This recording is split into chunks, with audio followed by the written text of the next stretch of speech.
Hey there, BookTube. Noah. Today, some book chat, some book talk, some haul action, some current reading focused action, some of what's on the horizon. And I'm going to do my best to get through a lot of different things because, as anybody knows on BookTube, there's so much going on. There's always so much going on. You can never really put it all out there. It's wild. So I've been having a great reading month. I'm reading, so it's great, right? There's been some cool happenings. So I did a review on my channel a little over a month ago of Sea Above, Sun Below by George Salis. And this is a very awesome book. Go ahead and check the review if you hadn't seen it. I'll link it in the description box. But George reached out to me and did, I guess because, I did a review of his book. And he reached out to me and did a little interview with me. And he has a online publication called The Collidescope that he does interviews. He does great interviews. Not saying, the one with me was great. It was just, if you don't get enough of me already, feel free. I'll link it in the description box, and you can, when this video is over, you can run over there and get some more. It was a written interview, so it's just written responses and things like that, and it was a lot of fun to do. And I guess he did it because we're just friends helping kind of promote each other, right? And get it out there, because I'm not looking to be some big booktuber or something like that, but I do love to turn people on to new stuff, and I share things that I love. I share books that I really enjoy, and you'll see, there's very little talk of things that I don't like on my channel, because why would I talk about that kind of stuff? There is, of course, just like every reader, there's hits and there's misses, and there's books that disappoint you and whatever. And when I have just in the course of a tag or in the course of just a ramble, come upon a book that I don't like, then I'll talk about it. But I won't go out of my way to rant or talk about something that is not something that I like, and not something that I love, and something that I want to turn people on to. There's more than enough books out there that we don't need to waste time with bad books, right? So just read what you love. So I did that interview, and that was really fun. And then I wanted to go forward with some haul action. Just recently, I picked up a book that is very nostalgic for me. I read this. I got it first from a yard sale when I was a very young kid, and it's so funny because I got it just looking at the cover, and I read it, and my mother read it with me, and we both read it, and we both loved it, and it was very, very formative for me, and that is Swan Song by Robert R. McCammon. This is the exact same copy that I read when I was a kid. But what's so funny about it is that in my mind and in my memory, this book is so much bigger. When I got the one from the yard sale, the spine was bowed so badly that the book was just this whole end was just frayed out, and I had in my mind the book's this thick. It's just a beast. And this book is not small. This is 950 pages, but this is the same edition that I read when I was a kid, and just in my mind's eye the memory is of this gigantic book that I can barely hold, and after me and my mom read it, the cover had fallen off, and it was probably the fourth or fifth or sixth read through of that copy, so it didn't last anymore. This copy looks like it's been read through a couple of times already as well. But that's fine. I just wanted to get a copy because I haven't owned it since then. And this came up on an Instagram seller selling a book, so I jumped on it and grabbed it. And I'll link them in the post as well. It's Brooklyn Attic Books, and she just focuses on horror, supernatural, sci-fi, mostly paperbacks, but does come into some hardcovers sometimes, and has thousands and thousands and thousands of books. You can find any kind of horror, fantasy, sci-fi that you're looking for from her. So I'll just link it, and I wanted to show because I got that, and it isn't apocalyptic. It is very, very wild and crazy, and it is an apocalyptic after nuclear war. In the first chapter, you meet a bunch of different people and groups around America, and you're in the war room as well. Meet the president, and you're in the war room, and they and everything is verging on nuclear war. And at the end of the first chapter, they set the missiles off. Full-on nuclear war, worldwide nuclear strike.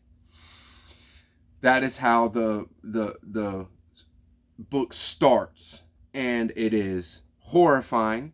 And then that is the scene of the rest of the book, is the aftermath of the war. Now, there is a huge supernatural element in this. The devil is walking around, is going through America. He has his motivations, and you're following a young girl. Her name is Swan, and she has a protector with her. He is an ex wrestler, professional wrestler, and they are just trying to make it. Everybody's just trying to make it, but there is so many good characters in here. This is an amazing book. I can't wait to reread it and just kind of see. I'll reread it 2021 and see how, what I think about it. The next haul that I wanted to show is just I hope that the glare doesn't go crazy on this one. It's a kind of a loose biography of Leo Tolstoy. We've been doing a lot of Tolstoy focus on my channel, and Codex Cantina teaming up with us doing the Tolstoy Triggered, doing single short stories every month.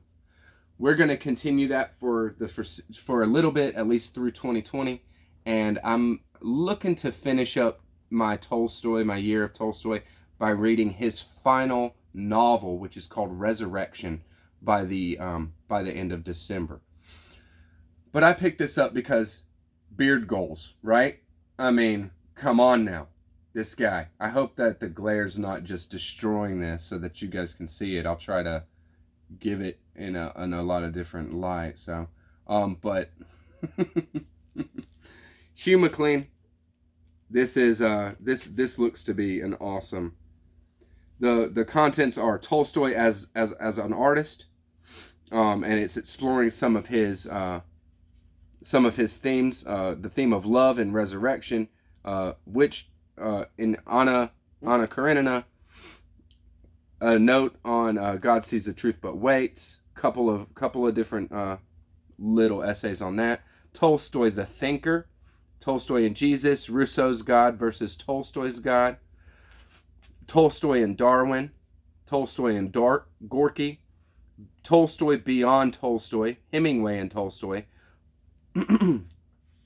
Foxes into Hedgehogs, which is Isaiah Berlin, and Tolstoy. So I'm definitely looking to get into this a bit, because it is very very interesting looking. I got it very cheap. I mean, it's crazy to find these awesome scholarly work hardcovers. The price on this thing is $75. You know what I mean? And I got it for probably like $3 at a used bookstore. Okay? It's just ridiculous. So keep your eyes out, you find the right kind of stuff. And then the last one that I wanted to show that was a haul, I got this from a thrift store. This is ridiculous. Sometimes the thrift store just hooks you up, right? And that is Morrissey in conversation. Morrissey was the frontman for the Smiths, a wonderful band back in the 80s. And after the Smiths broke up, he went on to do a solo career. Morrissey is very, very outspoken, a very iconic figure, iconoclast. He was kind of like a different style, but kind of like a David Bowie figure. You know, he constructed his own persona and did so in a very conscious way and a very effective way. As an interview subject, I'll just give you the back here because I haven't read it yet, but this will be soon. As an interview subject, Stephen Patrick Morrissey has made barbed observations about modern culture for more than 2 decades.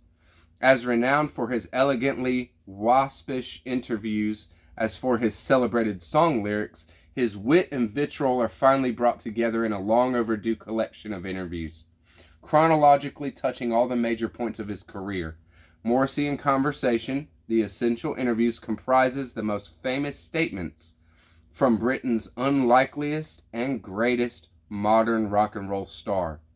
The resurgence of Morrissey demonstrates how transient fashion can never truly eclipse a great maverick. All is contained within these pages: the mold-breaking days of the Smiths, the early solo triumphs, the hurtful ostracism by the music press that once lionized him, his return after years in the commercial wilderness, as much an archivist of British culture as cultural life as a pop star.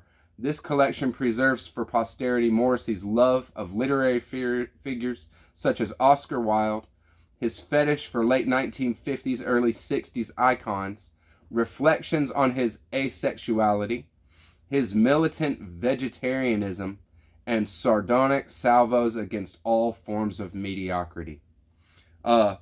Morrissey rocked. Morrissey rocks, okay? And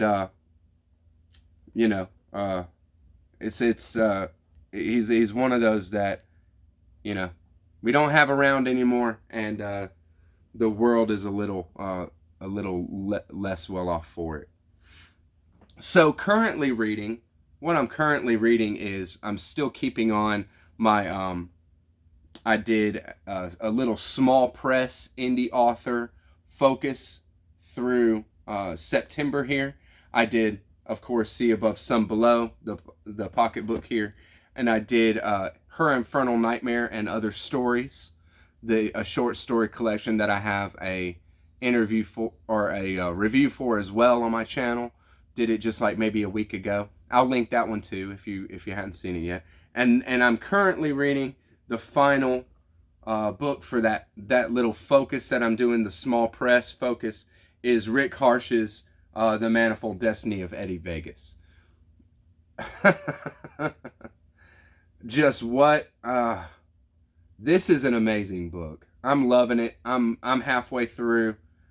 It has blown my mind over and over. It has been so cool of a book. It's definitely not for the faint of heart. It's very violent, and very gruff, very just kind of gritty and plain on the face of it. But the thing that makes it so wonderful is the writing, the word love, the word usage, and the way that, like I said in my interview there, not just words, but even just syllables. The syllables of the words are like putty in Rick Harsch's hands. He can do anything. This is so well written, so beautiful, so much fun to read the words. And the love of language is apparent. I'm really, really enjoying it. And that's my current read right there. And I'll be reading that probably through until the end of September, because after I finish it, even if I, give it a week early or something like that before I finish it, my other current read is I'm doing a little John Hawkes focus. So I'm reading Second Skin. I'm about halfway through this as well, and this is just what I take with me to work. Now, I have not come in contact with John Hawkes before, and had heard so many good things for a while now about Hawkes. That he's just an enjoyable read, but he's dark, very, very dark. And so I said, well, let me check it out. And they're not lying. It's very cool writing, but it is dark. I mean, this is all about this is about death, just death, but hope, and hope in the light of death. It's an amazing thing. Susan Sontag says on the back, John Hawkes is one of a half dozen authors of first rank in America today. Robert Penn Warren says Hawkes is an original. He has his own vision of things. Fantastic, nightmarish, flickering with disturbing truths. The ordinary grown omnious. And that is right. Very cool. I'm getting through that one, and I'm probably going to keep on with some Hawkes this month and through to the end of the month. Knock out Second Skin, and then I'll probably do Death, Sleep, and the Traveler. I got this hardcover edition here. This one is more well known, I guess, by him. New Directions put this one out. Death, Sleep, and the Traveler. I heard some pretty cool things about this one, and then I might do The Passion Artist after that. Looks good. Looks crazy. For sure.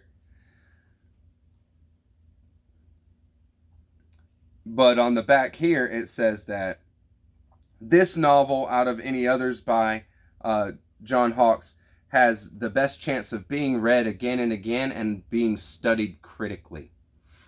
Set in an imaginary European city, The Passion Artist takes us to the dreamlike interior world of Conrad Vost, a middle-aged widower unaware of his own dark passions. Vost is grieving for his dead wife, devoted to his schoolgirl daughter, and obsessed with the memory and fate of his mother, who is an inmate in the city's prison. When he discovers that his daughter has become a prostitute and learns that the woman prisoners are in revolt, Conrad Vost embarks on a fantastic series of violent and erotic encounters. The Passion Artist explores the awakening of sexual feeling in childhood, the involvement of the will in erotic acts, and the nature of female power over men, the limits of perversity, and the borders of incest. This book is a rare gem, it says. So, I mean, you can tell. Dark themes, dark themes with John Hawkes. And so, getting an idea of what he's about, and the final that I got for Hawkes is called The Irish Eye. And so I want to probably just knock them out. These are short works. All of them are short works, The Death, Sleep, and the Traveler is probably the longest one that I got. But The Irish Eye here is 60 pages. And you see how little, the margins are big. There's small writing on each page. And knock it out, For sure. So going to do some John Hawkes focused action. And then I wanted to, after touching on there, what I'm currently reading and going through, touch on two reads. In October, I'm going to be embarking on buddy read action, is what it's going to be. In October, me and Scott from Shelfware had done Hyperion and Fall of Hyperion. And I already got, a couple reviews on, light reviews, no spoilers, on Hyperion and Fall of Hyperion. And there's 2 more books left in that series. And we started off with Endymion. And then there's Rise of Endymion. And I have that one on the way right now. So we'll be kicking off Endymion in October, beginning of October, and just knock out. I'll probably knock out Endymion and then go right through to Rise of Endymion and finish up this series because it is awesome. It is a lot of fun. And, you know, Dan Simmons loves John Keats. John Keats was a poet that died very, very young. He didn't put out a lot in his life, and quite a bit of what he did put out is unfinished. So, since there's just so much about John Keats in Hyperion, and especially Fall of Hyperion, I picked up Keats' poetical works. This is every poem, verse, drama, and fragment known to have been written by John Keats. There is some essays in here as well on Keats' works, but this has everything. He wrote Hyperion, a poem called Hyperion, and he wrote a long poem called Endymion. So I don't know if they really have anything to do with the storyline of Dan Simmons' novel, but the person John Keats has a lot to do with Dan Simmons' Hyperion novel for sure. And then I picked up this critical work by Kenneth Meer. It's edited by Kenneth Meer because it's actually essays written by a bunch of different writers. John Keats, A Reassessment. So I'm going to just be kind of touching on these and maybe read some of the essays and definitely read the poetry that is the Hyperion and the Endymion and all that kind of stuff. So we have Keats and the Elizabethans, a whole essay on Endymion, meaning of the odes, the ode to Psyche, a note on the poem To Autumn, the meaning of Hyperion, and the Keatsian incantation. So there's just, a lot of scholarship on Keats and that I have no reference for and have not come in contact with. So I figured I'd get into that a little bit with reading the Hyperion or the Endymion and Rise of Endymion, finishing up the Hyperion series. And along with Scott from Shelfware, Jason at Byways in Bookland is jumping on board this read through as well. And if you'd like to, drop me a line. If you've read the first 2 books and never gone forward, but feel like joining, drop me a line. The other read that we're starting up in October is a read that I'm doing. Hopefully, this is not totally pinned down. It was just commented on a video, and I definitely want to. I want to read it, but it is Perdido Street Station by China Mievlle. This comes so highly regarded, it's ridiculous. It's a crazy, weird fiction, sci-fi fantasy romp. I can't wait. I can't wait. This has been on my TBR all year, and now's the time. So I'm going to be doing this one with Mark Richardson at Richardson Reads. Hopefully is in a great place after your move and organizing, brother, and you're good to go in October on Perdido Street Station. And Earnestly Eston. I'll link both of their channels for sure, because Eston does an amazing job at reviews. His channel is almost 100% book reviews, and does a great job chatting through a book and turning people on. So I can't wait to I've never done buddy reads with these 2 guys, and we're going to do a crazy book, right? It's going to be a lot of fun. So we'll get to that.